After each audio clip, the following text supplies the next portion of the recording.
Hello and welcome. This is the first show we're taping in the new MTN studio, so it's a very special night. And I have a very special guest. Lonnie Dupre is with me. You may have read about him recently in the Star Tribune.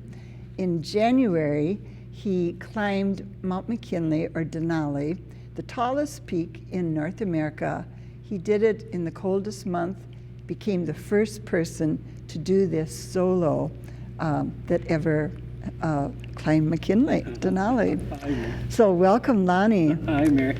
I have so many questions for you and about your climb, but I'll just tell people a little bit more about you before we start. For many of you, you know his name, but if you don't know his name, he's one of the very well-known Arctic explorers in our world.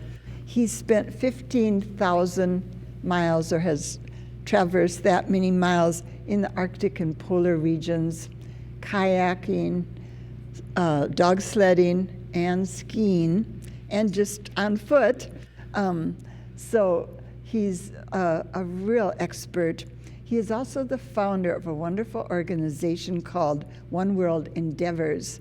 And if you could put the mission or the goal and mission of that organization into a sentence, what would you say, Lonnie? Well, we're just trying to explore the coldest regions of the planet and use those expeditions as a learning tool to bring attention to also larger issues surrounding culture and/or environment. And then try to learn a little bit more about our planet in the process. And so that's really what One World Endeavors is about. And you described the Arctic area as not only, beautiful and pristine, but fragile. And that word fragile was interesting to me. I don't think of the rugged mountains as fragile. Right. Well, the Arctic, people think of the Arctic and the polar regions and mountains as harsh, actually. Right. It's harsh, but those ecosystems are very fragile to pollution or climate change, for instance, because they're in these stable environments that they exist in. And so when temperature rises a few degrees, it affects a wide range of the taiga in Russia, for instance. It melts out sea ice quicker, so the Inuit people that rely on sea ice for traveling might be too thin and dangerous for them to travel on. Some of the villages are probably not going to exist in a few more years, what's happening with rising sea levels due to glacial melt, whether it's from the Greenland ice cap or Antarctica, is rising the ocean levels, and just the thermal expansion of water as it warms will then start flooding out coastal areas, and then combined with climate change and high winds, it starts eroding a lot of the banks of coastal areas where people live. So fragile is a good word. I would love to hear about your big trip in January, and we're taping now in April, so it's just been a few months. You're probably still dealing with some of the post-trip things physically and emotionally, I'm guessing. Yes. It took about a month to get to the top. You got up there, you spent 10 minutes, and you said you probably shouldn't have spent that long. Right. But just tell us some of the basics about the trip and the expedition. Well, I've been in polar exploration for 25 years, and so I wanted to use a little bit of the expertise that I've learned over the years, the little tricks of the trade, and apply them to a personal challenge on Denali. And my challenge for myself was to be the first to climb Denali solo in the month of January. And I picked the month of January because it's the coldest, darkest time of the year, and to see if it was even possible. And what is it, 5 to 7 hours max of sunlight or daylight? Yeah, because I'm doing the middle of winter, it's 5 to 7 hours of daylight, depending on the time there. And which makes for very long periods of polar night. So a lot of what I do, anytime where it's light, I use that to travel over the surface and climb the mountain so I can see everything around me and make sure I have good footing and can see any of the hazards in front of me. And then the dark time is spent digging a snow cave, getting comfortable in a snow shelter, and then planning my next day. And then so you have 18-hour nights. A lot of you time have to get to through. think and a lot of time to sleep. A lot of time to think about what am I doing here. Right. And a lot of time, really to get fearful and worried, I'm sure. Yeah, there's a lot of things that go through your head, of course, on those long evenings. But you try to keep everything in check because mentally, it's a tough project to be on the top of a mountain or in the middle of a mountain And you during were the dark time. carrying or pulling 190 pounds of supplies for the first part of the trip, right? Yeah, the lower reaches of the mountain, you travel on skis, pulling a sled with most of your gear, and you do that all the way up to about 11,200 feet, at which time you still keep your supplies in your sled, but you cache your skis and then put crampons on your feet, and then you can climb with sled up to 14,000 feet, and then from 14,000 feet it gets much too steep. So you're just using ice axe, crampons, and a backpack from that point on. So you were describing it in some things I read as going up with supplies, leaving them, going back down. Yeah. So you kind of climbed the mountain twice. Yeah. Can you explain that a little bit better than I just did, Yeah, though? unfortunately, because I have to carry all my supplies with me, I'm traveling solo. I carry half of my supplies up, and it's good to do it this way because of two reasons. One, you're carrying half your load up, so it's Right. not as hard of work. Yet you're acclimating to altitude. So I'll climb up maybe 1,000 feet, 1,200, 1,500 feet, or whatever. Cache my supplies, go down to my camp, sleep overnight, and then bring all the rest of my stuff up to where I just cached my gear. Maybe pick it up and go a little further, and then camp, and then repeat that process all the way up the mountain. And it's good because it acclimates me for altitude, and then I don't overwork myself pulling your back out or Right. straining.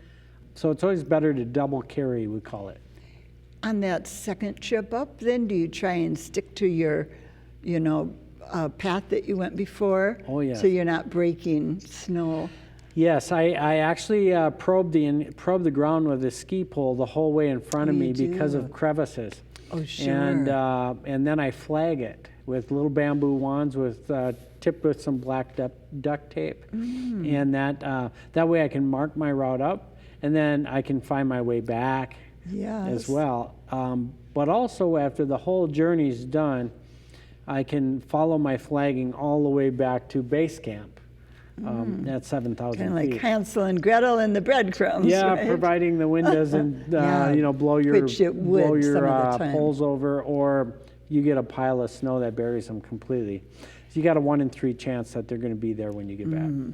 How was it this time? Were you I finding found them? about half of them on my return. Okay. Which is nice. I call them my friends because I something see one familiar. friend, I get to my friend, and then I look for my next friend. Yeah.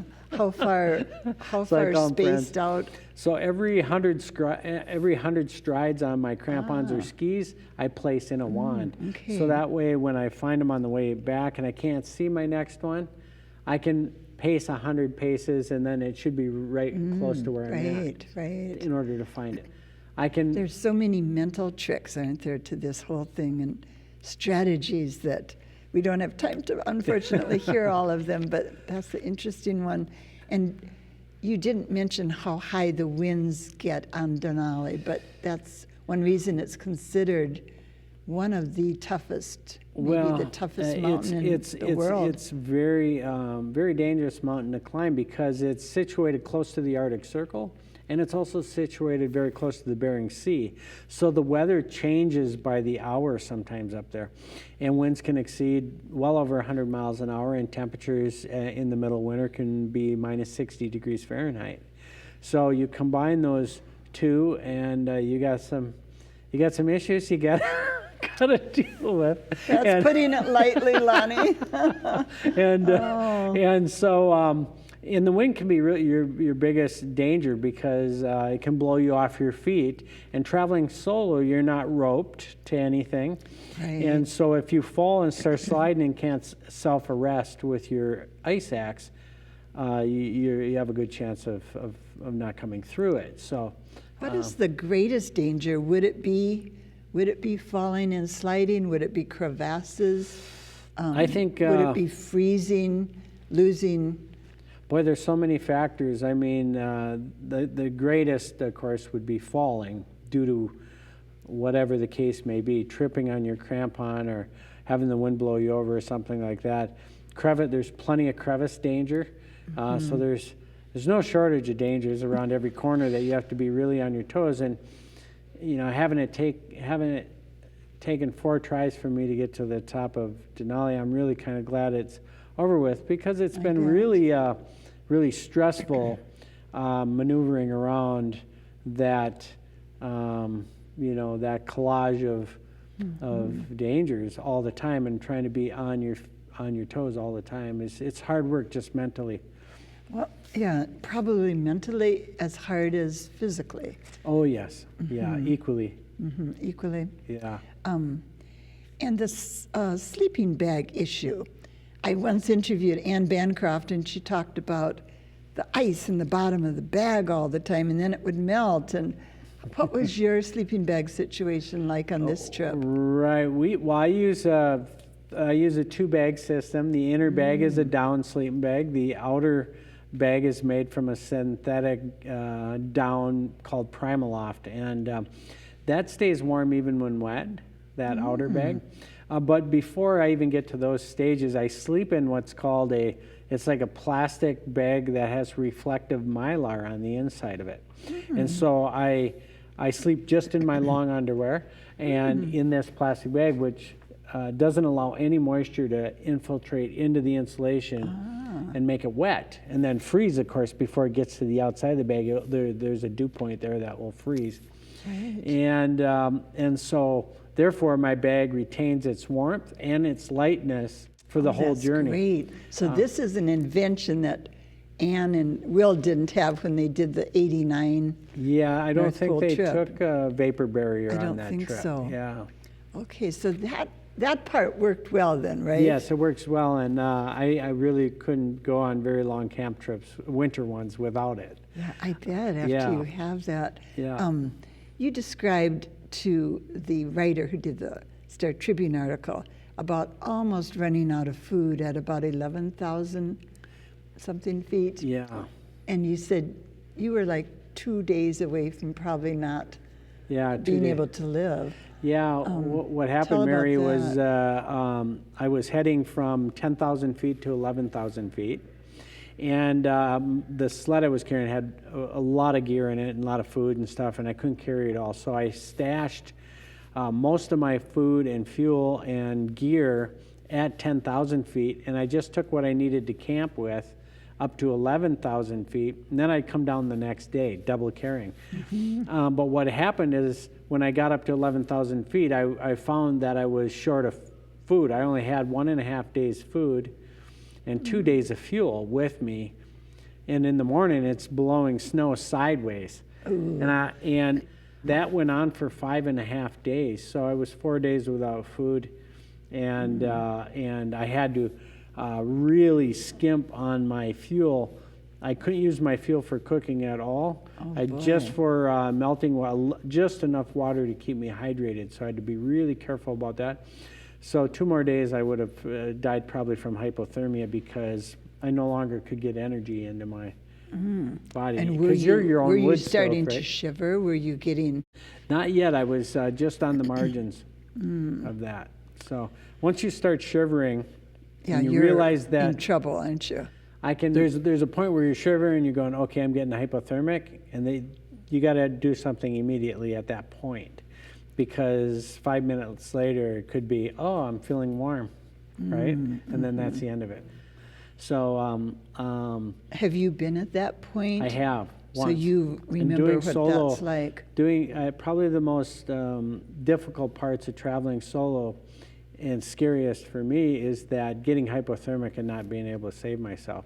And so when you get to the edge of it, which you're aware of, then you need to act immediately, because 5 minutes later you might not be able to save yourself. So it's a real fine line. It's a then. fine line. It's a very fine Wow. line. And keeping hydrated, I mean, it sounds kind of mundane, but it's just crucial, isn't it? It's a huge part of surviving, especially on a very arid environment, like not so much like the North Pole, but like a really cold mountainous environment. It's very arid and requires lots of moisture, lots of What lots would of you water. drink in a day if situation was, not this dire situation, Right. but average? Perfect situation would be 5 liters. Okay. Yeah, So that's a For lot. me. Yeah. and That's for a a lot. small person, that's quite a bit. When you got to the top, what was your kind of mental, emotional reaction? Well, I broke down and cried. Did you? Yeah. Because it was 4 years of really struggle. hard work, and the mountain trying to kill me each year, different things. So by the time I got up to the top of the mountain, I was just like, Yeah. it was a combination of relief and happiness and stuff. So I basically Exhaustion broke all down, mixed and in. I took a really good look around me.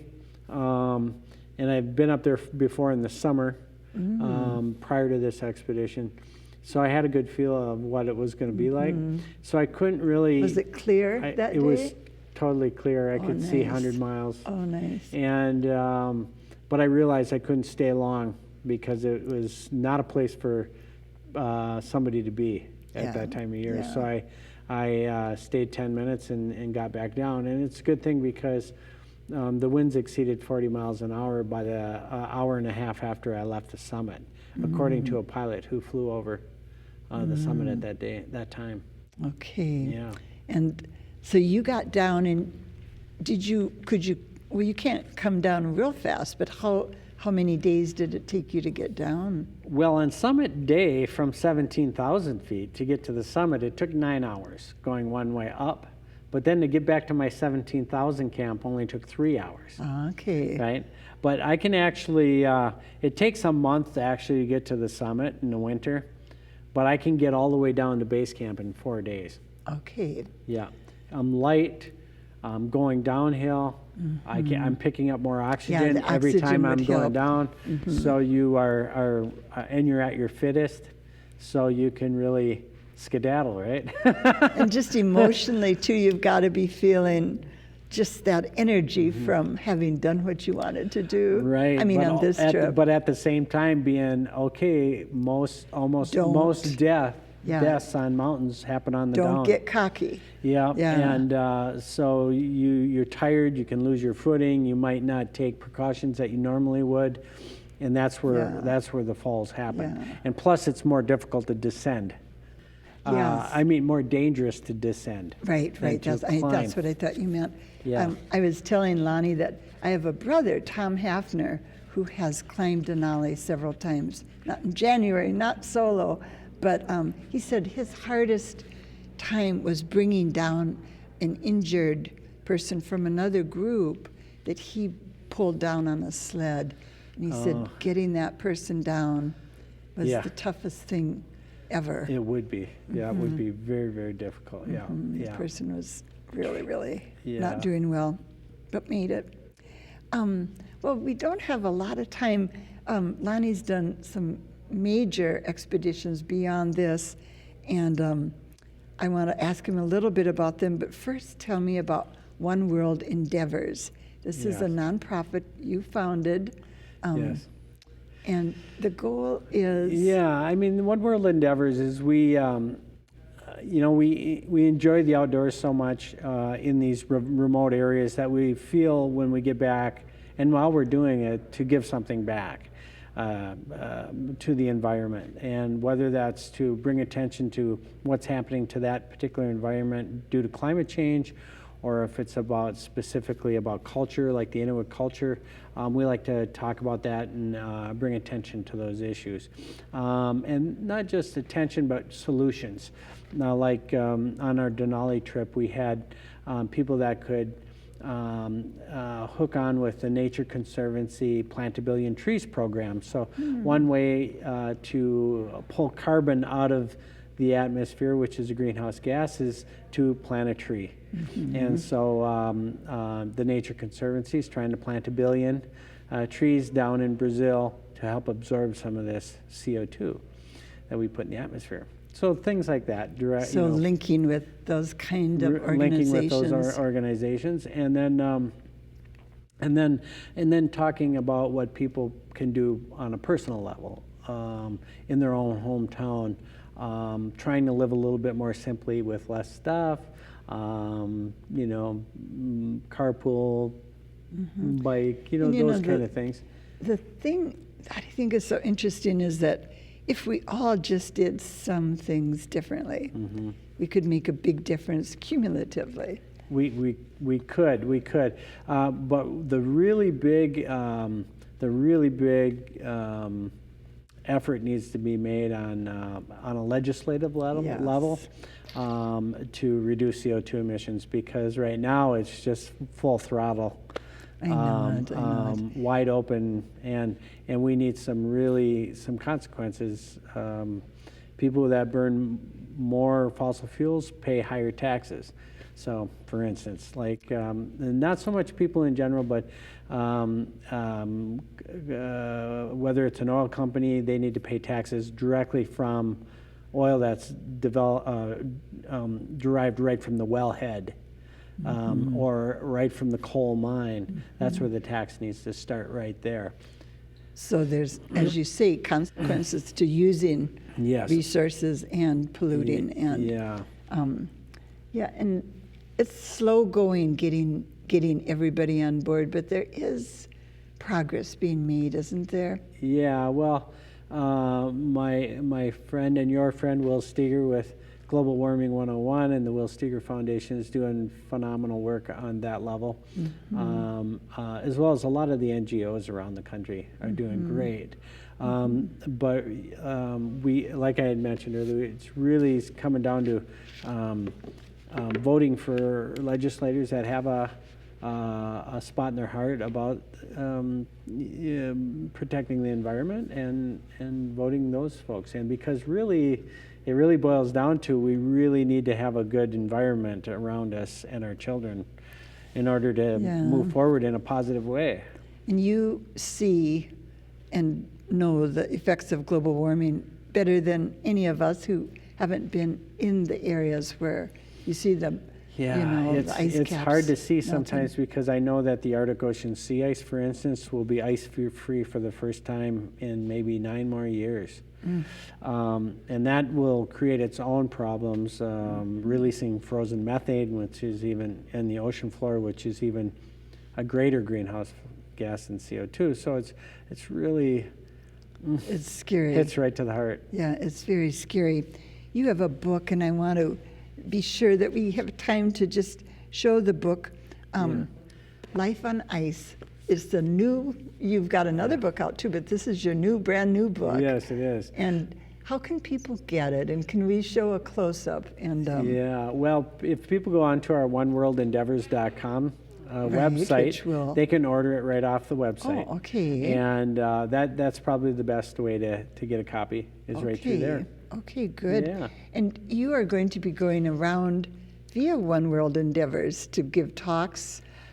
I'm sure you'll bring your book along when you give talks. Yeah. Actually, in a week from now, I'll be at the Midwest Mountaineering Spring Expo. We're going to show our new film called Cold Love, and also I'll be giving a talk about the Denali climb. And then there'll be book signings there too. Well, it looks like a great book. I'm excited to read it. The movie you just mentioned, we've got a couple minutes left only, but it's called Cold. It's called Cold Love. Cold Love, and it's about 3 of the expeditions we've done in the past, including the one we just Denali talked trip. about. Yeah. So hot off the press. Yeah, it's film. a North Pole trip and a trip circumnavigation of Greenland and Denali, all wrapped into one. And the Greenland trip, Lonnie, was back in 90. That was from 1997 to 2001. It was a 6,500 mile non-motorized circumnavigation of the island. So you did it via kayak and canoe? Kayak and dog team. Oh, dog team. Okay. Yeah. That's with another just show I should have you come back with just one other fellow.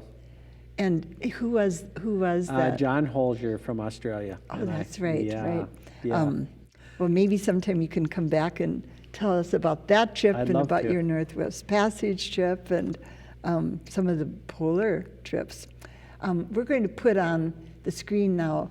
He mentioned his website, but I want you to see it. It's oneworldendeavors.com. And then to learn more and get a feel for the movie, go to facebook.com/Cold Love Movie. And it's a great title, by the way, Cold Love. You. That gets everybody's attention. Thank you. Thank you so much. Thank you so much. You're already thinking, I know, about another mountain to climb. We're going to Nepal in this coming fall, and then again next spring to trek through some hidden valleys and potentially climb some unclimbed peaks over there. And you just told me that 125 peaks have been opened up for by climbing. the Nepal government a year ago, and we're going to go there and just trek around some of those mountains and see if there's something that looks interesting. Well, 125, let's see, you could keep doing this a couple times a year maybe for the just next one more. 50 years. Well, thank you so much thanks, for coming Mary. down Thank and you so much. getting Appreciate us it. all excited about your travels, but also our world in new ways. Thanks, Mary. Thank you for being with us. We'll be back again next week. Until then, have a good week.